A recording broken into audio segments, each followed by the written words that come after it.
오늘 하나님께서 우리에게 주시는 말씀은 신약성경 마가복음 8장 22절에서 26절까지 말씀입니다. 제가 가진 성경으로 신약성경 67페이지에 있습니다. 마가복음 8장 22절에서 26절까지 말씀입니다. 우리 한 절씩 교독하실 때에 제가 먼저 22절 받들어 읽겠습니다. 베세다 이름에 사람들이 소경 하나를 데리고 예수께 나와 손 대시기를 구하거늘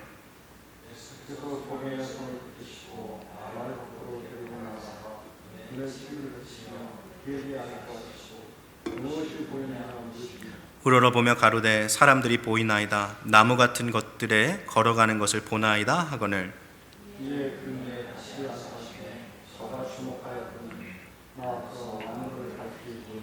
26절 같이 읽겠습니다. 예수께서 그 사람을 집으로 보내시며 가라사대 마을에도 들어가지 말라 하시니라. 아멘.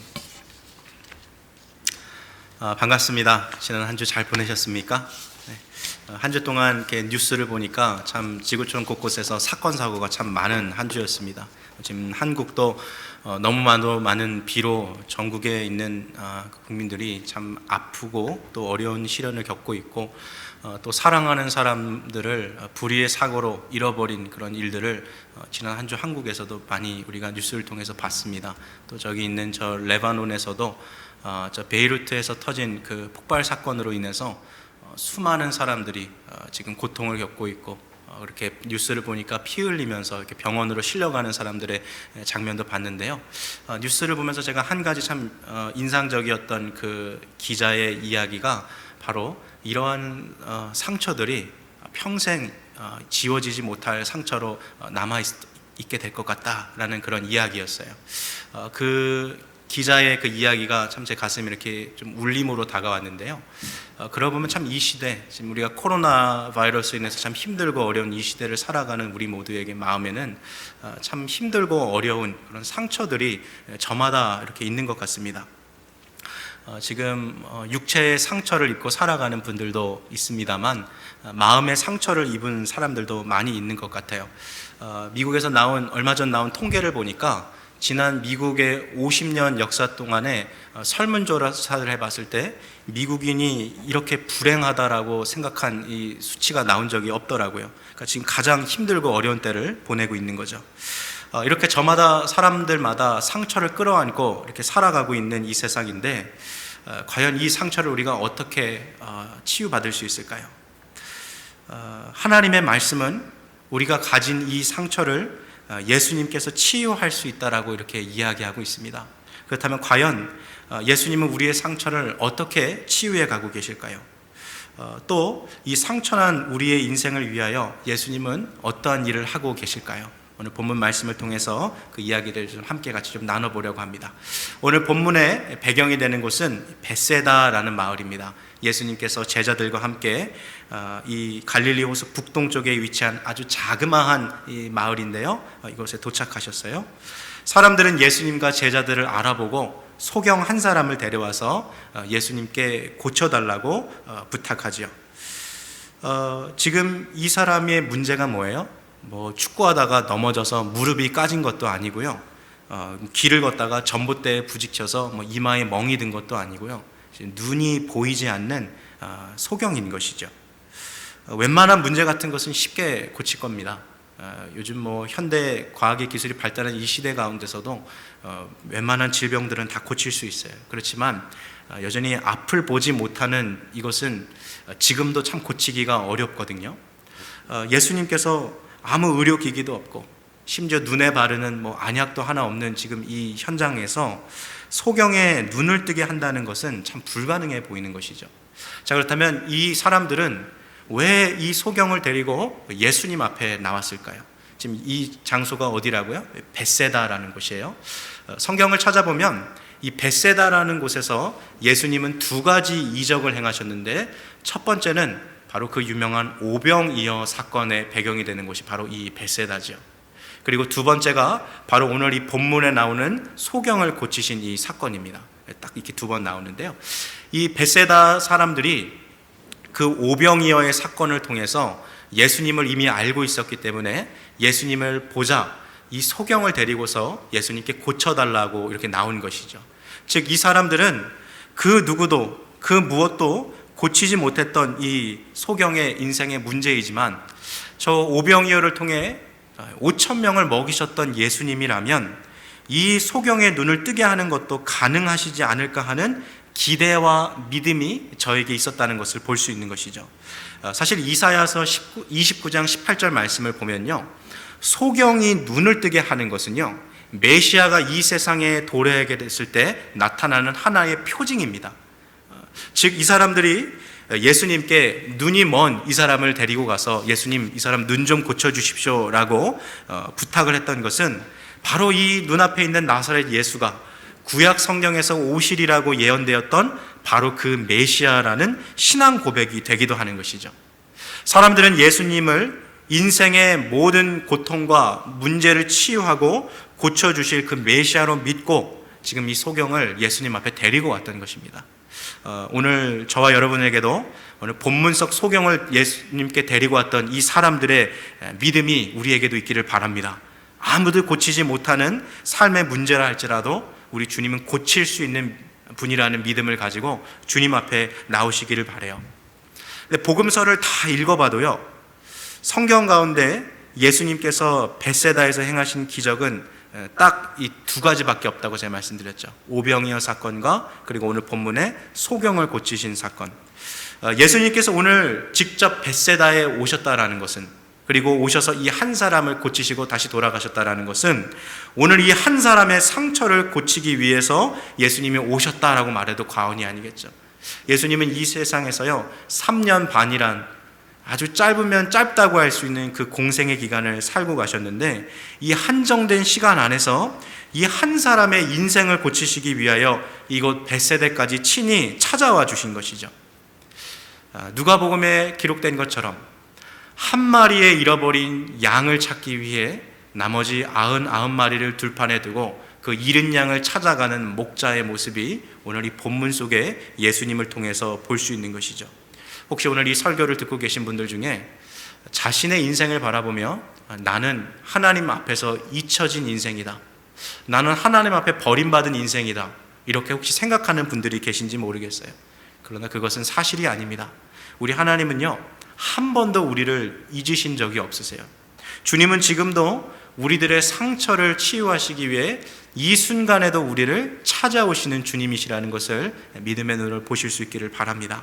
오늘 보면 22절 말씀 우리 한번 같이 읽겠습니다. 함께 읽겠습니다. 시작. 벳세다의 이름에 사람들이 소경 하나를 데리고 예수께 나와 손 대시기를 구하거늘. 사람들은 예수님께 이 사람을 고쳐주시길 간구하면서 예수님이 그에게 뭐 대시기를 구하여? 손을 대주기를 구하는 거죠. 이 말은 예수님 안수해 주세요, 지금 이런 거거든요. 근데 본래 유대인들은요 병든 사람들, 특별히 몸에서 이렇게 피가 나고 있는 사람들, 혹은 몸이 온전치 못한 사람들, 예를 들면 뭐 팔 하나가 없거나 다리 하나가 없거나, 혹은 오늘 본문에 나오는 이렇게 몸의 기능이 제대로 있지 않는 사람들은 부정하다고 생각해서 그런 사람들을 잘 이렇게 만지지 않았어요. 웬만하면 병든 사람들에게 가까이 하지 않았던 것이 유대인들이죠. 그러면 오늘 이 본문에서 이 병든 자에게 손을 얹어달라고 이렇게 사람들이 요청했을 때 예수님은 그럼 어떻게 반응하셨을까요? 난 저거 손 못 댄다, 나도 나 더러워질까 봐 난 저거 만질 수 없다, 우리 주님 이렇게 반응하셨을까요? 23절 말씀 한번 같이 보겠습니다. 23절입니다. 시작. 예수께서 소경의 손을 붙드시고 마을 밖으로 데리고 나가사 눈에 침을 뱉으시며 그에게 안수하시고 무엇이 보이느냐 물으시니, 23절 말씀을 보니까 예수님께서 자신의 손을 내밀어서 이 소경의 손을 친히 잡아주시죠. 지금 이 사람은 눈이 보이지 않으니까요 손을 내밀지는 않았을 테고 예수님이 직접 이 사람의 손을 딱 이렇게 지그시 붙잡으셨을 것 같아요. 23절에 예수께서 소경의 손을 붙드시고 라고 할 때 이 붙들다 라는 이 단어가 헬라어 단어가 에필라보네소스라는 단어가 쓰였는데요, 뭐 단어는 잊으셔도 됩니다만 이 의미가 뭐냐면 그냥 잡는 게 아니라요, 내가 어떠한 의도를 가지고 with intent, 어떠한 목적을 가지고 이 사람을 잡는 거예요. 그 무언가를. 그러니까 예를 들어서 내가 이것을 쓰기 위해서 어떤 걸 잡을 때도 있고요, 아니면 내가 이 사람에게 어떤 이익을 주기 위해서, 아니면 반대로 내가 어떤 사람을 저주하기 위해서, 어쨌든 간에 어떤 의도를 가지고서 무언가를 딱 붙잡을 때 오늘 이 붙들다라는 헬라어 단어가 쓰이거든요. 그러면 예수님은 그렇다면 이 사람을 붙드실 때 어떠한 목적을 가지고 이 사람을 붙드셨을까요? 어떤 의도를 가지고? 예수님은 이 사람의 삶을 치유하시기 위하여서 그의 손을 붙잡으신 것이죠. 그러면 이 세상 그 누구도 그 무엇도 고칠 수 없는 사람이었어요. 그리고 사람들도 잘 잡으려고 하지 않고 꺼리는 인생이었어요. 그러나 우리 주님께서 친히 찾아오셔서 이 사람의 손을 지그시 붙잡아 주신 거죠. 뭐 하시기 위해서요? 이 사람의 삶을 치유하기 위해서 그의 손을 붙잡아 주셨다는 거예요. 지난 1997년 12월 대한민국의 겨울은 유난히 추운 겨울이었어요. 눈이 많이 오고 기온이 급격히 떨어져서 추운 겨울이라기보다는 1997년 하면 언제입니까? 우리나라 IMF 외환 위기가 터진 그 해 아닙니까? 그 겨울은 정말 유난히 추웠던 겨울인 것 같아요. 나라 전체가 살림살이가 너무 심각하게 어려웠고, 평생 내가 직장이라고 생각하고 정말 너무 든든한 회사다라고 생각했던 그 회사에서 실직을 당해서 수많은 가장들이 하루 사이에 직장을 잃어버리고, 그로 인해서 그의 달려있는 수많은 가정들이 정말 고통당하고 눈물을 흘려야 했던, 여러분 IMF 때 자살했던 사람들이 얼마나 많은지 알고 계십니까? 삶이 너무 힘들고 어려운 거죠. 정말 IMF 기간 동안에 대한민국 사람치고 안 어려웠던 사람이 거의 없는 것 같아요. 너무나도 힘들고 어려운 시기죠.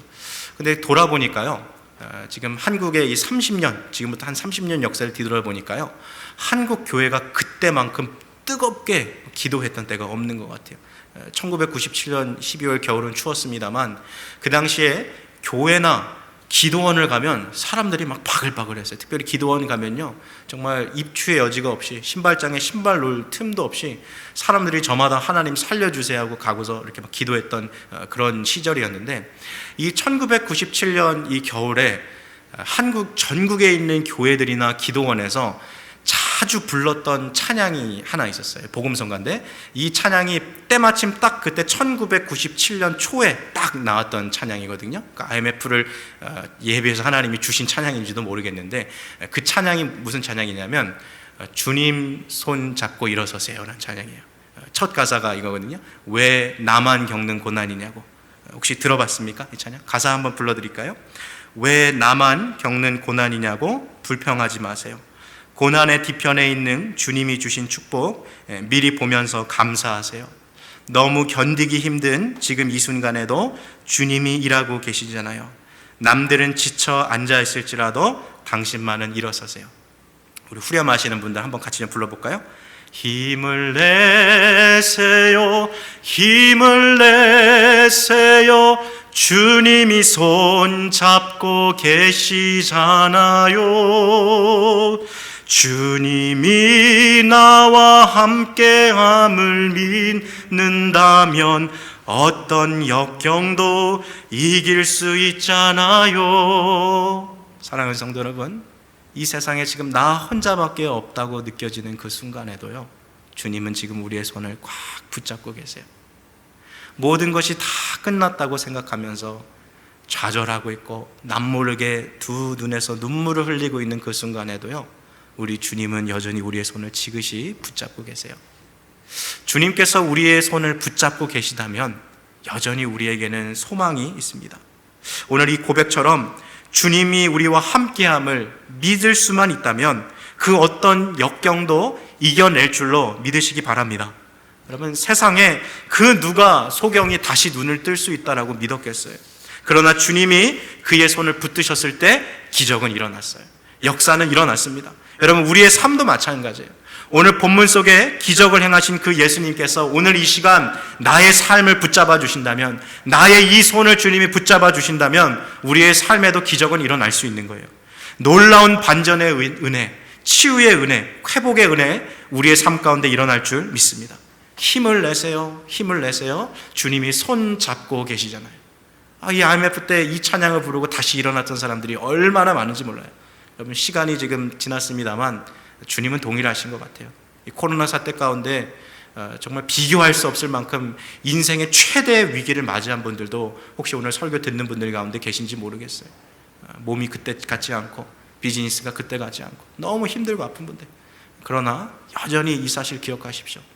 내가 이 세상에 홀로 남아있다고 느껴지는 그 순간조차도 주님은 우리의 손을 붙들고 한순간도 놓지 않고 있다는 이 사실을 꼭 기억하시기를 바랍니다. 주님의 손 꼭 붙들고 살아가시기를 축복합니다. 자, 23절 말씀으로 다시 한번 좀 들어가 봤으면 좋겠어요. 오늘 본문, 예수님은 이 소경의 손을 꼭 붙들고 마을 밖으로 나가셨어요. 왜 예수님 마을 밖으로 나가셨을까요? 그냥 거기서 치유하시면 됐을 텐데.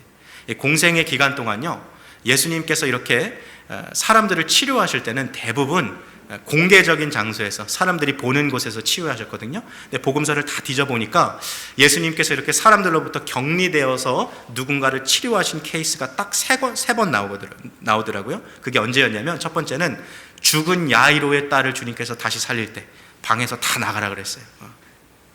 격리시키신 거죠. 두 번째는 언제예요? 우리가 지난주에 살펴봤던 에바다 사건, 귀가 들리지 않고 혀가 어눌했던 사람 고치실 때 주님께서 이 사람을 따로 데려가셨죠. 그리고 오늘 세 번째, 바로 이 사건이에요. 벳세다의 소경을 고치실 때 주님께서 이를 따로 부르셨어요. 그럼 왜 예수님께서 이 사건들은 이렇게 따로 부르셨을까?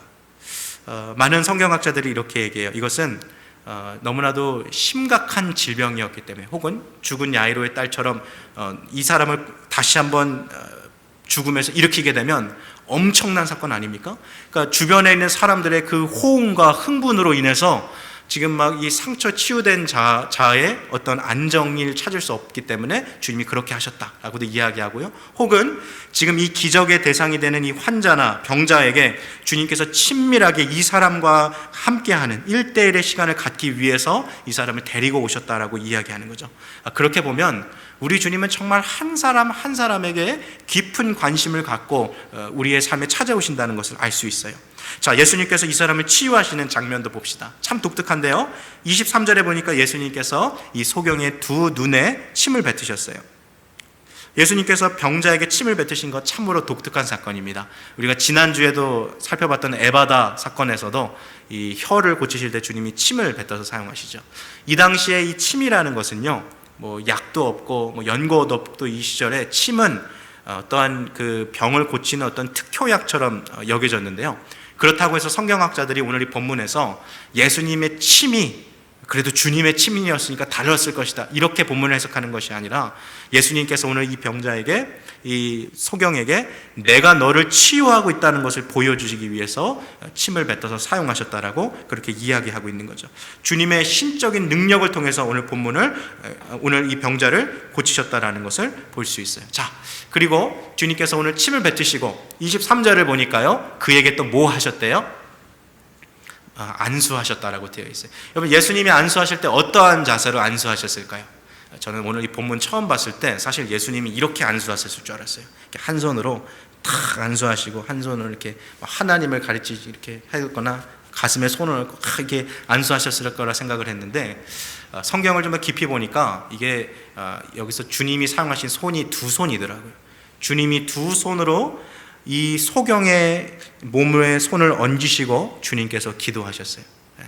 앞서 이야기했듯이 이 당시에는요, 병자에게 손 잘 얹으려 하지 않았던 시대인데, 주님께서 이 두 손으로 친히 병자의, 어쩌면 그의 이 보이지 않는 눈에 이렇게 손을 얹고 기도하지 않으셨을까, 이런 생각도 해봅니다. 근데 여러분, 예수님이 어떤 분입니까? 말씀으로도 충분히 폭풍을 잠재우셨던 분이세요.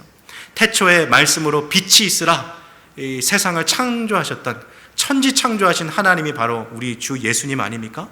그런 주님께서 오늘 병들고 온전치 않아 앞을 볼 수 없는 이 소경의 손을 친히 붙들어 주시고 자신의 양손으로 그의 몸에 손을 이렇게 대시고 안수해 주셨다는 것. 여러분, 이것은 고통과 좌절과 절망에 빠진 우리의 인생 가운데 주님이 어떠한 마음으로 우리를 대하고 있는지, 이 병들고 아픈 이 소경에게 손을 대시는 주님의 모습 속에서 우리를 향한 진하고 애절한 하나님의 사랑을 우리가 느낄 수 있는 거죠. 우리 하나님은 절대로 우리를 홀로 버려두지 않으십니다. 주님은 지금도 우리를 붙잡아 주시는 주님이세요. 근데 오늘 이 본문 사건이요, 성경 전체에서 가지는 아주 독특한 점이 있어요. 그것은 우리가 복음서를 읽어봐도 어느 복음서에든지 예수님께서 병든 자를 치료하실 때 두 단계로 나눠서 병자를 치료하신 경우가 없어요. 예를 들면 예수님께서 귀 먹은 사람을 치료하실 때도 한 번 딱 치유하시면 그냥 귀가 딱 들렸어요. 중풍병자를 고치실 때도 일어나라 하면 한 번에 딱 일어났어요. 심지어 죽은 사람도 일어나라 그러면 단번에 딱 일어났어요. 근데 오늘 이 본문은 희한하게도 예수님께서 두 단계에 걸쳐서 이 병든 자를 치유하시는 거죠. 그렇다면 왜 예수님께서 이렇게 두 단계에 걸쳐서 이 소경을 치유하셨을까요? 많은 성경학자들은 오늘 이 본문 사건이 바로 이 본문 바로 이전에 나온 사건과 연결시켜서 해석해야 한다 이렇게 말해요. 오늘 사실 이 본문은요 마가복음에 밖에 안 나와요. 이 사건은 오늘 사건이 있기 전에 예수님은 자신이 행한 두 가지 놀라운 이적을 보고도 자신이 누구인지를 깨닫지 못하는 제자들을 책망하시는 장면이 나오는데요. 화면에 마가복음 8장 18절 말씀을 한번 좀 보여주시고요. 한번 좀 같이 읽겠습니다. 마가복음 8장 18절입니다. 시작. 너희가 눈이 있어도 보지 못하며 귀가 있어도 듣지 못하느냐 또 겪지 못하느냐. 자, 여기 보면 너희가 눈이 있어도 보지 못하느냐 지금 이렇게 책망하셨죠. 그럼 도대체 제자들이 뭘 봤는데 예수님이 못 봤다고 이렇게 책망하시는 거예요? 이전에 나왔던 두 가지 사건 19절부터 21절까지 말씀 한번 좀 같이 읽겠습니다. 시작. 내가 떡 5개를 5,000명에게 떼어줄 때에 조각 몇 바구니를 거두었더냐? 가로되 12이니이다. 또 7개를 4,000명에게 떼어줄 때에 조각 몇 강주리를 거두었더냐? 가로되 7이니이다. 21절이요. 가라사대 아직도 깨닫지 못하느냐 하시니라. 제자들은 오병이어로 5,000명을 먹이고 12광주리가 남는 것, 7병이어로 4,000명을 먹이고 7광주리가 남는 그 놀라운 기적의 현장에 이 사람들이 있었어요. 이 두 가지 사건을 직접 두 눈으로 보고도 예수님이 누구인지 그것을 못 보고 있는 거죠. 그러니까 육체적인 눈은 뜨고 있지만 실제 이들이 예수님이 누군지 볼 수 있는 영의 눈은 지금 소경이나 다름이 없던 것이죠. 그래서 예수님은 야, 너희가 눈이 있어도 보지 못하는구나 하고 책망하셨다는 것이죠. 그리고 나서 바로 오늘 이 본문이 이어지거든요. 그래서 오늘 두 단계로 치유 단계로 이렇게 나누어서 치유하신 이 사건을 통해서 예수님을 보지 못하는 이 제자들을 주님께서 책망하시는 것으로 우리가 이해할 수 있겠죠. 그런데 오늘 이 본문에서 사실 더 중요한 것은요, 예수님께서 이 사람을 온전히 치유하실 때까지 그 치유를 포기하지 않으셨다는 거예요. 끝내지 않으셨다는 거예요. 예수님께서는 제자들이 자신이 참으로 누구인지 알아볼 때까지, 그들의 영적 안목이 열릴 때까지 기다려 주셨던 것처럼 오늘 본문에서 예수님은 이 소경이 온전히 볼 때까지 끝까지 고쳐주셨다는 거죠. 자, 처음은 이 사람은요, 예수님께서 안수해 주셨을 때 흐릿하게 봤어요. 23절, 24절 한번 같이 보겠습니다. 마가복음 8장 23절 24절입니다. 시작. 예수께서 소경의 손을 붙드시고 마을 밖으로 데리고 나가사 침을 뱉으시며 그에게 안수하시고 무엇이 보이느냐 물으시니 우러러보며 가로되 사람들이 보이나이다. 나무 같은 것들에 걸어가는 것을 보나이다 하거늘. 이거 이렇게 해석하셔야 돼요. 24절. 사람들이 보입니다.